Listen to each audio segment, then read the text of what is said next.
Hello and welcome. This is Anil Yellamati bringing you today's security bite for vCISO.au, your trusted virtual CISO, keeping you informed on the latest cybersecurity news all the time. Let's discuss about the ransomware for the 2nd of April 2025. What am I seeing for the last? No, looks like 18 victims yesterday, and not much of Australian companies, which is good news. Mostly the U.S., Alton Steel, U.S., and yeah, one of the thing which I can see is an interesting one. Royal Saudi Air Force by Killsec. That's one of the ransomware victim yesterday. And also I can see a very interesting one from India. That's drdo.gov.in. This is basically a central government defense and research of India. That's a defense research and development organization in India. That's a pretty big one for India in the ransomware. Yeah, that's it for the ransomware news. So there is a news about the Verizon. A vulnerability in Verizon's call filter feature allowed customers to access the incoming call logs for another Verizon wireless number through an unsecured API request. The flaw was discovered by a security researcher named Ivan Conley on February 2022-2025 and was fixed by Verizon sometime in the following month. However, the total period of exposure is unknown. Verizon's call filter app is a free utility that offers users spam detection and automatic call blocking.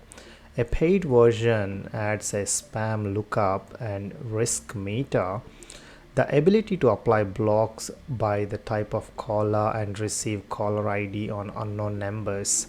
So it looks like in Australia we had not a similar one, but one of the major telco had this API, insecure API before.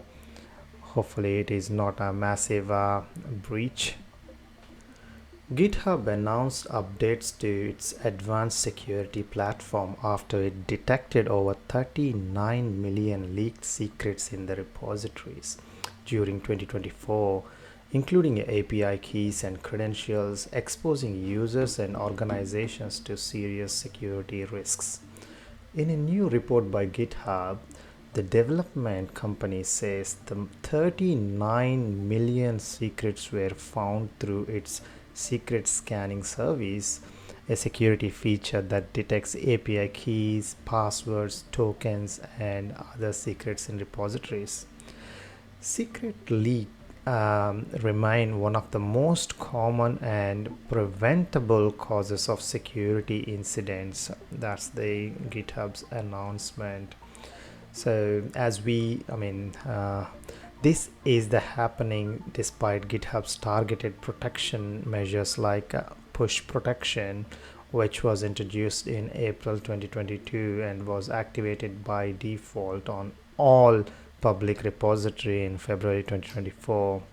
So sometimes I don't know, some people directly upload the code or code which has API keys and username and passwords sometimes as well to a public Git repository.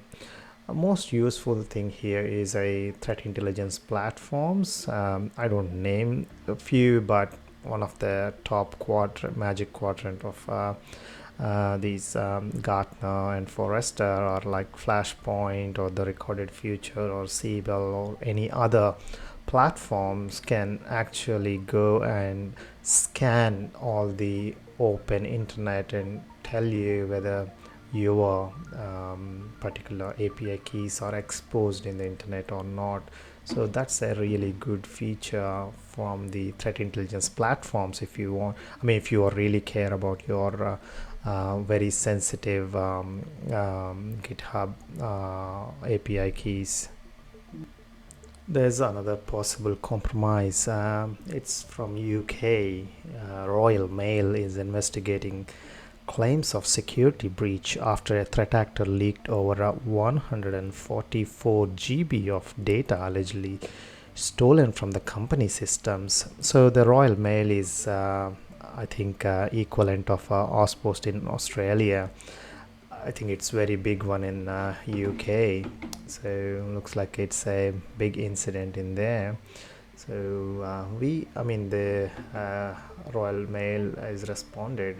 We are aware of an incident which is alleged to have affected Spectres, a supplier of Royal Mail. We are working with the company to investigate the issue and establish what impact there may be regarding their data.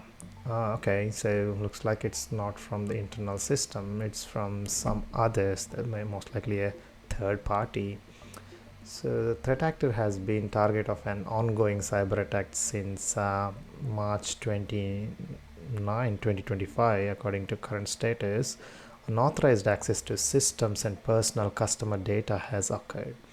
The exact scope of incident is currently the subject of intensive forensic investigation, spokesperson told to one of the news channels in here.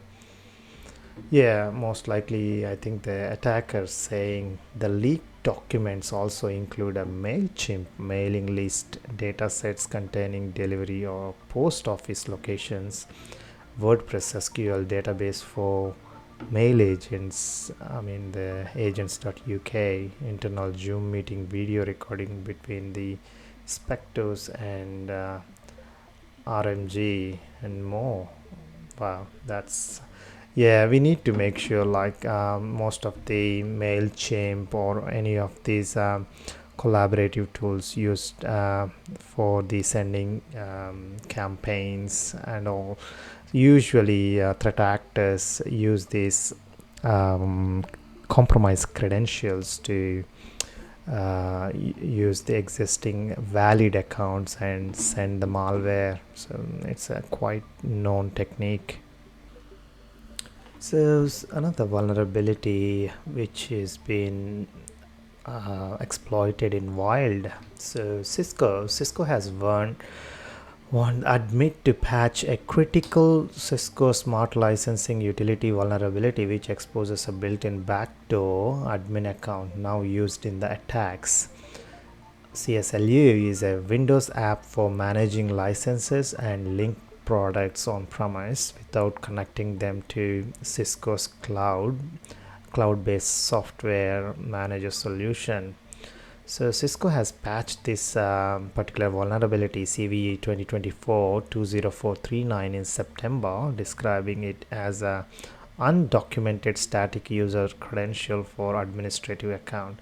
I think yesterday I have mentioned this one. I think it has been added to CISA known exploiting vulnerability list. Okay, if somebody, I mean, if one of you using any of these Cisco Smart Licensing Utility, and you need to patch it immediately.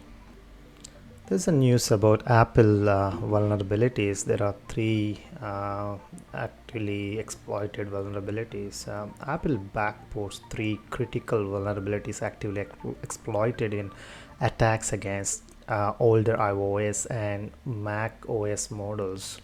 So the CVE 2025 24085, which is a CVSS score of 7.3, and CVE 2025 24200 CVSS score of 4.6, and the other one is a 8.8 CVSS score, that's a CVE 2025 24201. If you have any of the Mac fleet in your environment, I think you need to have a look at these three vulnerabilities. Thanks everyone. Thanks for listening this daily security bite from vCISO.au. We are not currently live, but these news articles are for.